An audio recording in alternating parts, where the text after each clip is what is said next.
Hey Cindy and Alex, this is Becky and Liana with Gray Owl Marketing.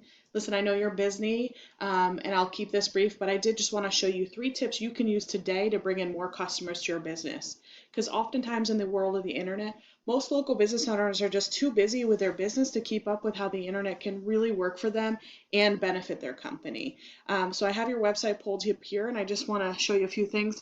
First of all, starting out with this free estimate right here is a great way to draw in your customers. I love the visual in the back. This looks scary that tree's getting moved down there. But as I scroll through your website, the first thing that I noticed that's really important to know if you really want to optimize with Google is you need at least 1,500 words on your homepage. And it looks like you guys only have a couple hundred words. And content really is king with Google. It's a key factor in Google's formula when they decide which sites to rank higher than others. And Google likes to see not only high quantity of information, but high quality information as well.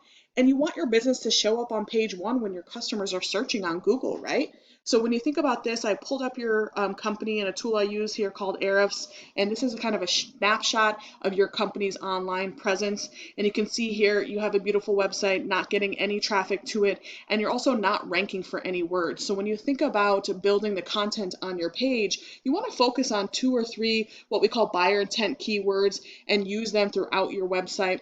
You also want to consider having multiple service pages so you can rank #1 for multiple areas. And what I mean by this is I'll show you right here. This is a buyer intent keyword, and it's tree removal Atlanta. And this is getting searched 350 times a month. And that's over 4,000 customers a year that you're missing out on by not ranking #1 for this term. So just to show you how people search, when they put in a search term, there's kind of 3 sections of the web that you want to think about. First is this ad section here. So a lot of people will just click on the first thing they see, and of course you have to pay for these, and they are a great strategy to use and fill in some gaps in your online strategy. But you do have to be careful because ads can be a real money pit if they're not done effectively, but ads are a good part of strategy if you need them. And keep in mind that some people will just scroll right past ads. They won't even click on them. They'll go to this second section here, which we call the map pack. And this is where Google puts the top 3 businesses that it really feels comfortable and confident in this section here. And you can see that here you're ranking #3 in that section. And if you scroll down here, this is what we call the organic search. So even people will pass that section there and get down to this organic search. So it would be advantageous for you to think about a strategy that gets you ranking in the organic search as well as up here. But you're probably aware that about 40% of all traffic goes to this top section here, primarily to this top spot. So if you're thinking about getting from #3 to #1, let me show you some tricks that will get you there. The first thing you want to think about is your Google business profile. And you know a lot about this profile already because I saw how you keep on top of your reviews. So you do have a ton of great reviews, which is fabulous, and you respond to them, which is even more fabulous. So continue to build up your positive reviews, ideally 5-star reviews. The second thing I want to talk about in your profile is what we call the NAP, which is your name, your address, and your phone number.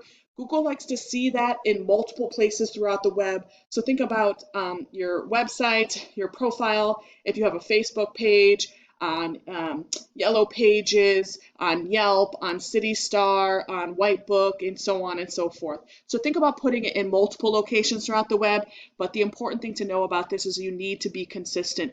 Google is a computer, so it wants to see that it matches exactly so that when people are searching different platforms, they're going to see the same information. The last thing I'll say about your profile is thinking about these pictures here. You have some great pictures. Think about saving them as buyer intent keywords like tree removal Atlanta. You want to make sure you're tagging those pictures as those terms, as well as putting geotags in.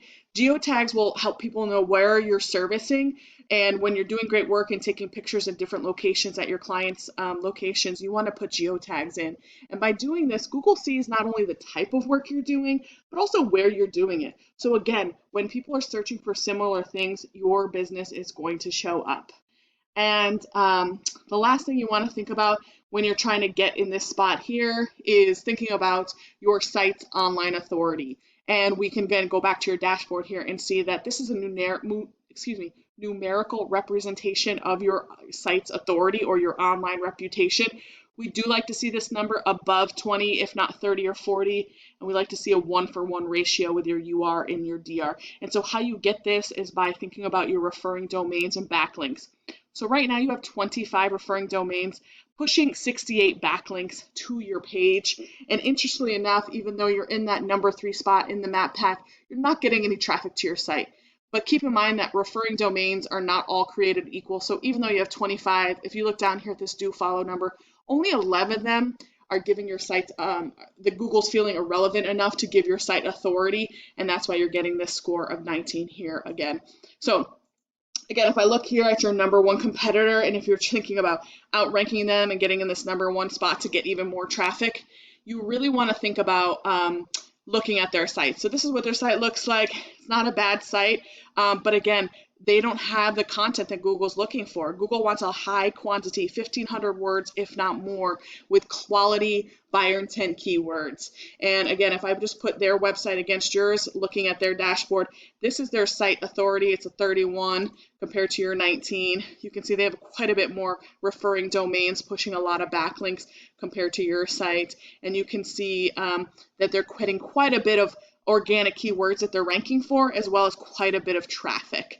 And you can also see that of their 232, 106 of those sites are relevant in Google's eyes and giving them this site authority. And the neat thing is, you might be thinking, all right, let me figure out how to get mine up there. You can do things like this and just go ahead and select these, copy the links that they're using, and then add multiple on top of that, so that you can start blowing them out of the water.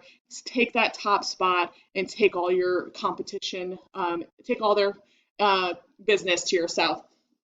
So again, just to wrap up, content is king. You want both quantity and quality on your website. You also want to think about your business profile and putting your profile in multiple locations consistently. And then you want to start building up your online site authority by building up your backlinks here. If you do these strategies today, you can start ranking number 1 on Google and start taking all that business. You can either go and do this stuff yourself. I'm totally fine with that. Otherwise, you can go a different route, be a little bit more effective, and use my services to save yourself some time so you can focus on your business. Give me a call. We can set up a time to chat. And once again, my name is Becky with Gray Owl Marketing, and my contact information is in the email. I do hope you found this valuable, and I look forward to hearing from you soon. You have a great one.